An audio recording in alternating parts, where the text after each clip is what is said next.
تو سیرت النبی صلی اللہ علیہ وسلم کو جب ہم لیتے ہیں تو اسوۃ حسنہ اس لفظ کے کنٹیکسٹ میں اگر ہم دیکھیں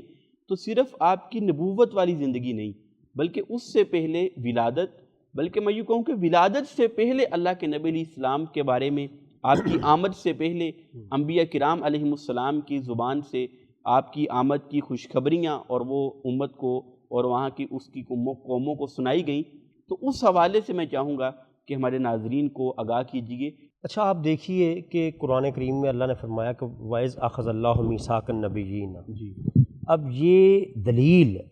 نص قطعی ہے کہ اللہ نے جب عہد دیا انبیاء سے کہ اے انبیاء جب میں تمہیں کتاب اور حکمت دوں پھر میرا نبی آ جائے. اللہ ہے لَتُؤْمِنُنَّ بِهِ وَلَتَنْصُرُنَّ. جی اب یہ عہد انبیاء سے اب شروع ہو جائیں حضرت آدم سے لے کر عیسیٰ تک. پہلی بات تو یہ کہ سب کو اللہ نے یہ شعور دے دی، یہ وحی کر دی. جی اب اس کے بارے میں دو باتیں ہیں.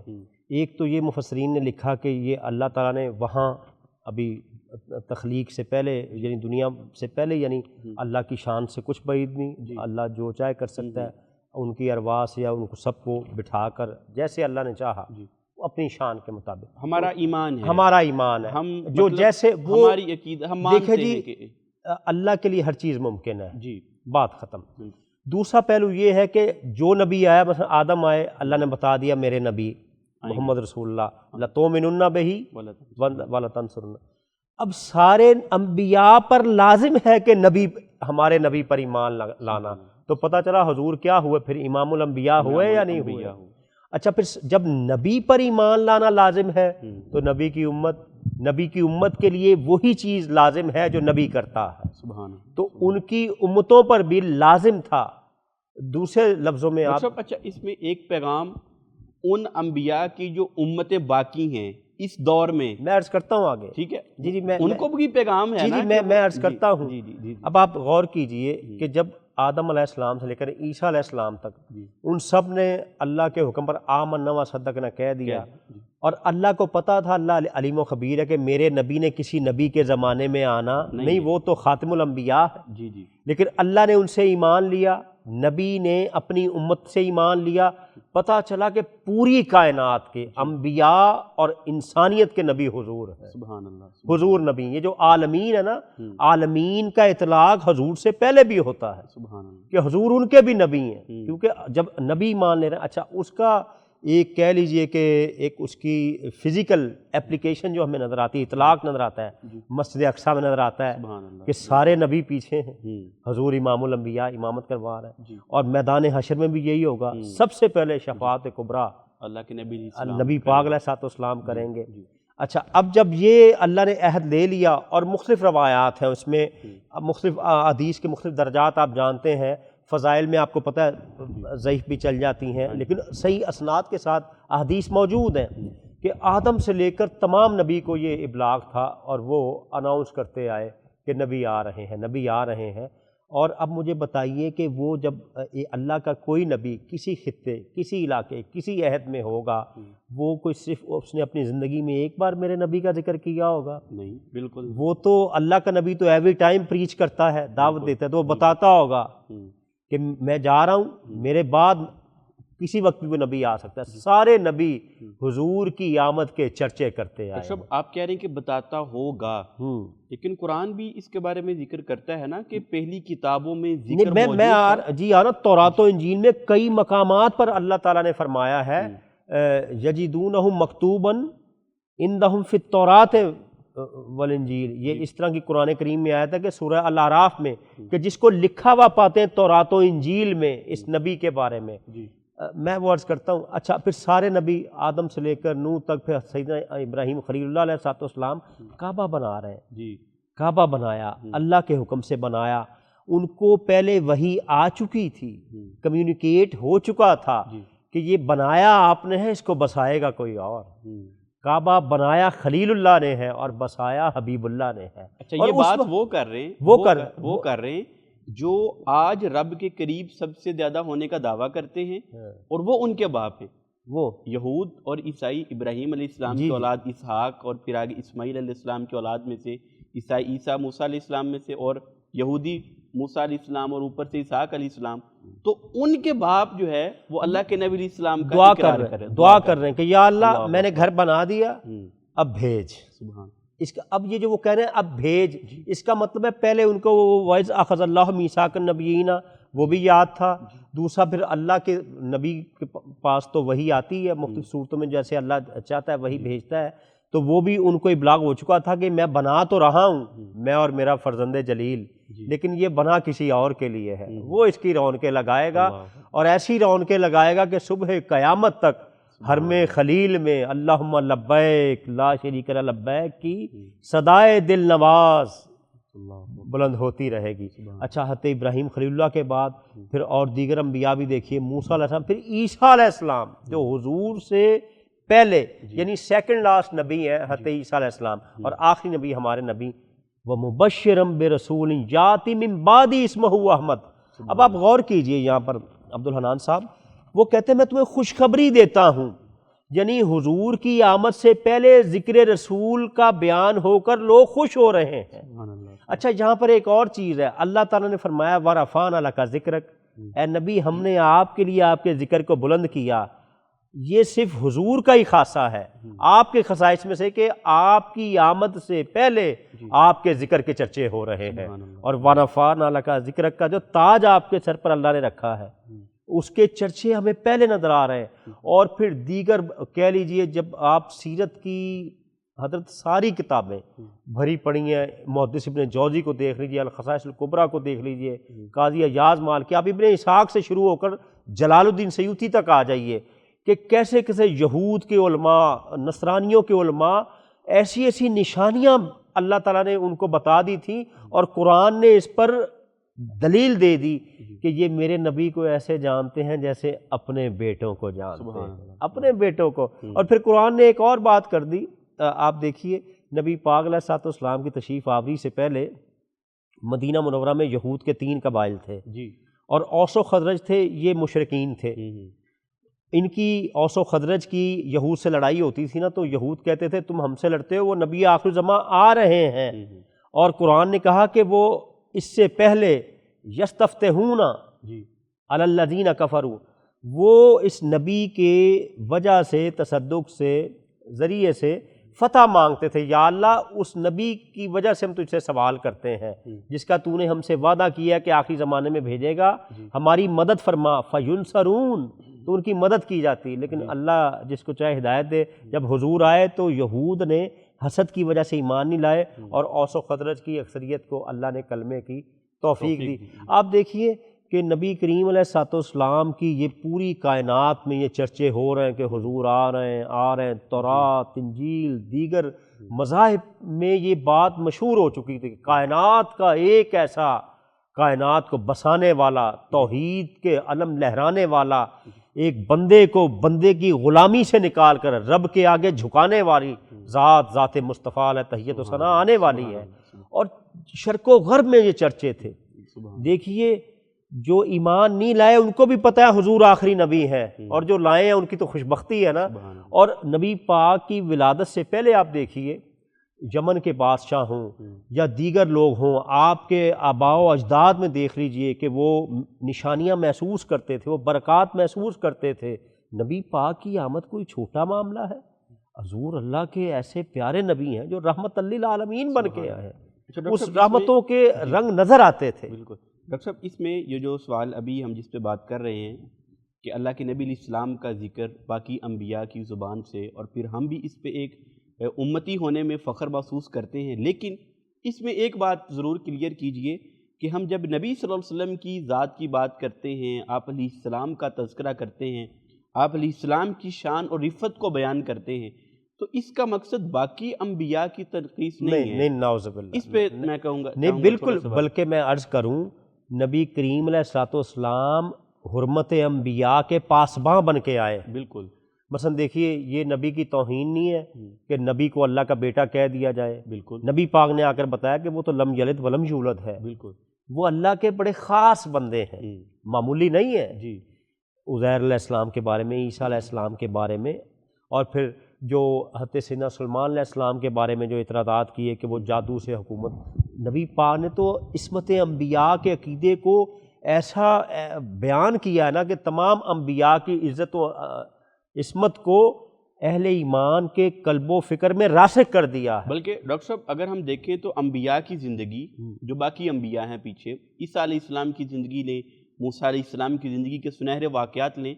تو یہود اور عیسائی کے مذاہب میں نہیں ملتی ہمیں کہ وہ کہاں پہ تھے، کیسے موجود تھے، لیکن اللہ کے نبی علیہ السلام نے قرآن میں اللہ تعالیٰ نے وحی بنا کر نازل کیا، اور ہم جانتے ہیں کہ یہ انبیاء تھے، تو ان کی کتابوں میں موجود نہیں ہیں، بلکہ ہمارے دین اسلام نے بتائے ہیں۔ آپ یہ دیکھیے کہ احادیث مبارکہ میں اللہ کے نبی نے تو، نبی پاک علیہ الصلوۃ والسلام نے تو انبیاء کے نقشے تک بیان کیے ہیں بے شک کہ ان کے زلفیں ایسی ہیں، وہ ایسے لگتا ہے جیسے ابھی غسل کر کے تشریف لائے ہیں، بلکہ جو ان مذاہب کے لوگ ہیں وہ ادھر سے ریفرنس لیتے ہیں کہ رسول اللہ نے جو اللہ تعالیٰ نے ان کو دکھایا مختلف مواقعوں پر، معراج میں یا جب وہ وعدہ لیا گیا روز الست میں، تو احادیث میں کثرت سے نبی پاک نے انبیاء کا ذکر کیا ہے۔ کتنے انبیاء کا ذکر ہمیں احادیث مبارکہ میں سیرت میں ملتا ہے، نبی پاک فلاں نبی کا کسی حوالے سے ذکر کر رہے ہیں، فلاں نبی کا کسی حوالے سے ذکر کر رہے ہیں، فلاں نبی کا کسی حوالے سے ذکر کر رہے ہیں، اور بالخصوص جس چاہت اور محبت سے آپ اپنے جد امجد حضرت ابراہیم خلیل اللہ علیہ الصلوۃ والسلام کا ذکر کرتے، سارے انبیاء کا بالعموم بڑی محبت سے کرتے ہیں۔ اچھا ڈاکٹر صاحب، کچھ چیزوں کو ابراہیم علیہ السلام کی طرف منسوب کر کے کہا یہ ان کا طریقہ تھا، ان کا طریقہ ہے، اور صرف ہم اس کو اسلام میں قربانی کے حوالے سے ان کا کئی معاملات میں، آپ نکاح کو دیکھ لیجئے، حیا کو دیکھ لیجئے، مسواک کو دیکھ لیجئے، کتنی ایسی ہمیں سنن، وہ جس کو فطرت کے کام کہا گیا ہے، اللہ کے نبی علیہ السلام ابراہیم علیہ السلام کی طرف منسوب کیا گیا، انبیاء کو، یعنی اس طرح آپ غور کیجئے کہ ہم تو آج نبی کریم علیہ الصلوۃ والسلام کو بطور حجت، بطور دلیل، بطور سند پیش کرتے ہیں، حضور انبیاء کو پیش کر رہے ہیں کہ پہلے انبیاء بھی یہ کرتے ہیں، پہلے انبیاء بھی، تاکہ دنیا کو پتہ چل جائے کہ میں جو چیزیں لے کر آیا ہوں پہلی چیزوں کی تصدیق کرتا ہوں۔ یہ ایک ہی سلسلہ ہے، ایک ہی لڑی ہے، اور یہ اس کا تمام کا جو ہے ایک ہی سلسلے کی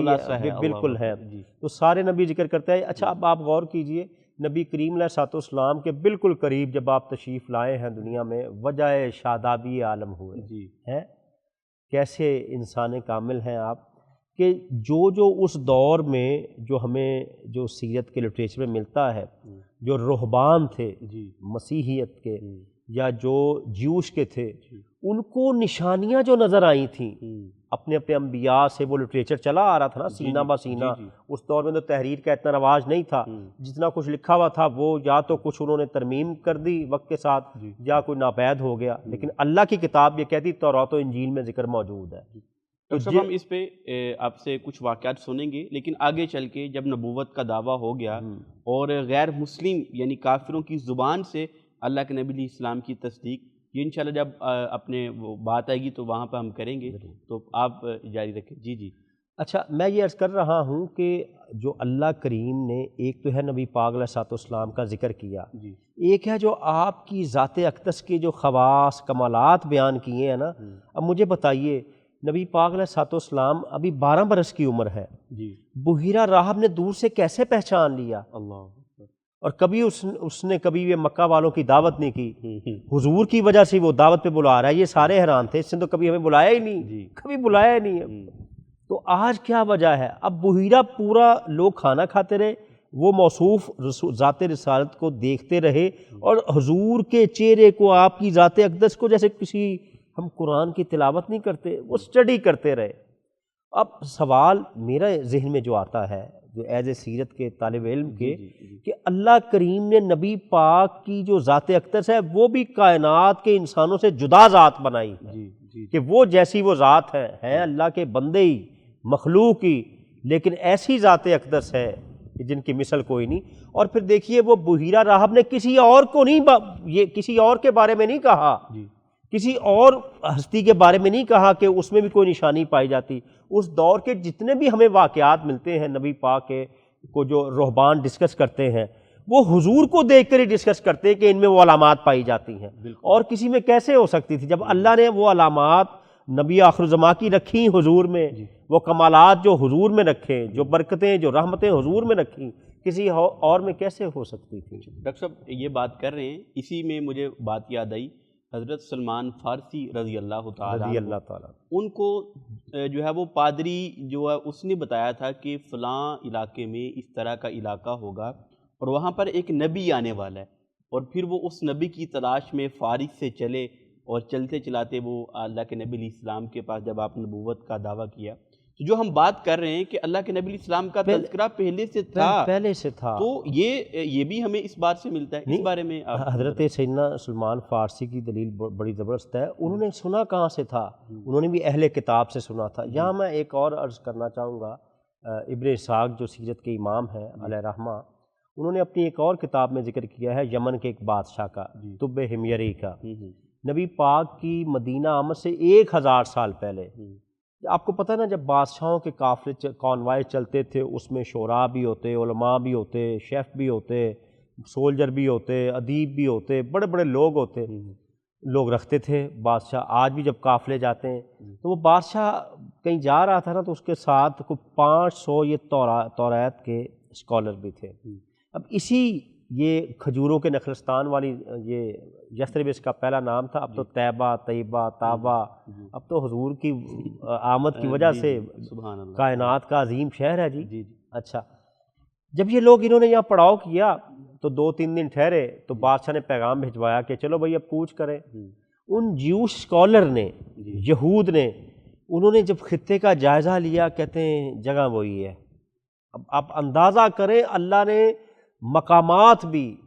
شخصیات، کیسے اللہ کائنات میں اہتمام کر رہے ہیں کہ میرا نبی آ رہا ہے، سبحان اللہ، میرا نبی آ رہا ہے۔ اب جب بادشاہ کا پیغام لے کر وہ آیا قاصد کہ چلیں جی بادشاہ صاحب کہتے ہیں یہاں سے کوچ کریں، تو انہوں نے کہا جی ہم تو نہیں جائیں گے۔ تو بادشاہ نے بلوایا، بھائی کیوں نہیں جائیں گے آپ؟ کہتے جی ہم آپ سے ذکر کرتے تھے نبی آخر الزمان حضرت محمد مصطفیٰ صلی اللہ علیہ وبارک وسلم آخری نبی آئیں گے، تو ان کی آخری آرام گاہ بھی یہی ہے اور ہجرت گاہ بھی یہی ہے۔ اللہ اکبر۔ تو اس بادشاہ نے باشعور تھا،